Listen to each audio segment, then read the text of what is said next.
Baik, Assalamualaikum warahmatullahi wabarakatuh. Salam sehat dan bahagia.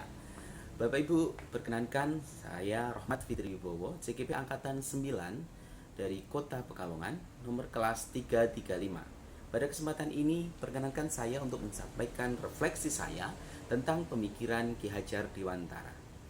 Nah, dari hasil saya mempelajari beberapa hal dalam video, modul, dan juga materi yang ada di LMS, maka saya dapat menarik benang merah garis besar bahwa dalam pemikiran Ki Hajar Dewantara terkait pendidikan ada dua hal besar yang ingin beliau sampaikan terkait untuk pendidikan di Indonesia. Dua hal tersebut adalah yang pertama, pendidikan adalah tempat persemaian benih-benih kebudayaan. Jadi Ki Hajar Dewantara ambil korelasi, menyamakan bahwa pendidikan kebudayaan adalah suatu kesatuan. Untuk mencapai kebudayaan yang kita cita-citakan, diperlukan pendidikan.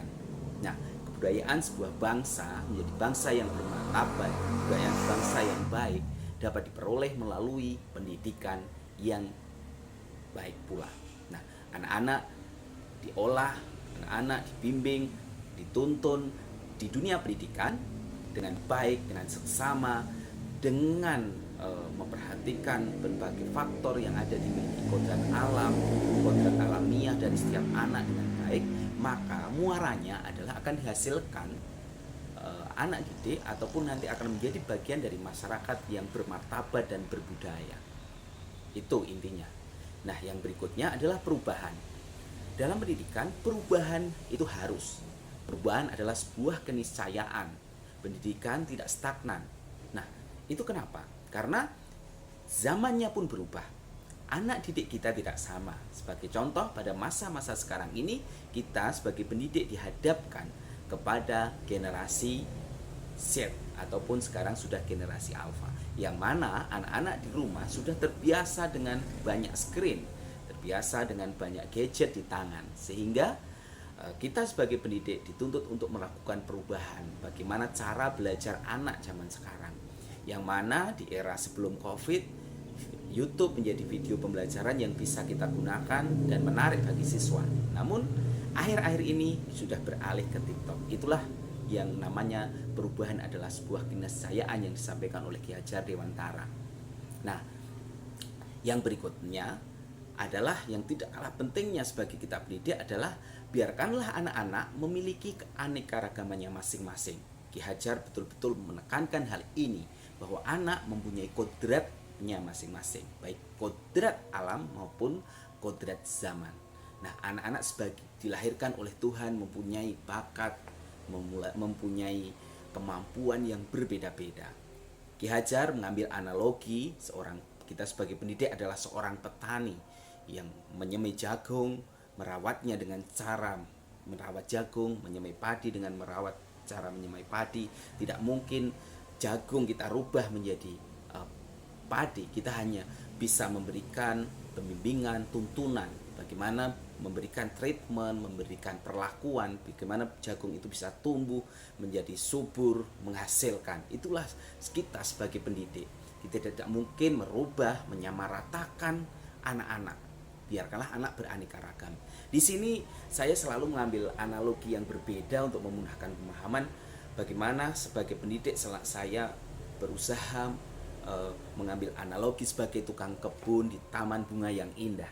Anak-anak didik saya anggap sebagai saya analogikan sebagai bunga yang beraneka ragam. Biarlah melati tetap tumbuh dengan wanginya, biarlah bunga matahari tetap tumbuh dengan kekhasannya, mawar dengan warnanya dan harumnya yang khas, yang menarik. Nah, tetapi kita sebagai petani kebun, kita memperlakukannya dengan cara yang berbeda, memberi keluasaannya tentunya dengan koridor-koridor yang ada. Nah, itu tiga hal yang utama. Selain tiga hal utama tadi dari refleksi saya, ada satu hal yang sebagai pendidik saya sangat tertarik sekali dengan pemikiran Ki Hajar ini, bahwa hal utama adalah sebagai pendidik kita harus selalu berorientasi kepada anak. Nah, keharusan memandang hormat kepada anak didik kita. Bahkan disampaikan oleh Ki Hajar, kita harus menghamba kepada anak didik kita. Intinya maknanya ini mengandung makna yang sangat dalam.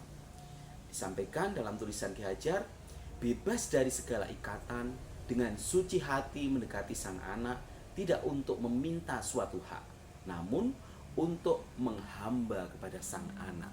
Nah, ini mengandung makna bahwa kita, apa yang kita lakukan, apa yang kita kerjakan, semuanya adalah berorientasi kepada anak. Bagaimana kita memberi pendampingan, memberi tuntunan, memberi pembimbingan kepada anak, semata-mata kita lakukan hal itu untuk anak. Nah, ini muaranya anak yang terdidik, yang terproses dalam pendidikan yang holistik, sistem yang baik, yang menyeluruh, yang mana anaknya dikembangkan budi pekertinya. Di dalam budi pekerti itu ada cipta, ada rasa, ada karsa, dan ada raga.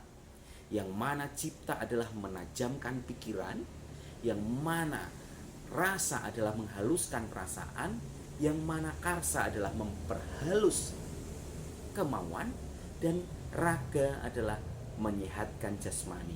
Jika seluruh unsur ini kita pikirkan, kita kemas, kita fasilitasi, kita bimbing anak-anak untuk mengembangkan budi pekerti, semua potensi yang dimilikinya, semua disiplin ilmu akan mengarah kepada pengembangan hal tersebut, maka akan diperoleh anak didik yang memiliki kebijaksanaan.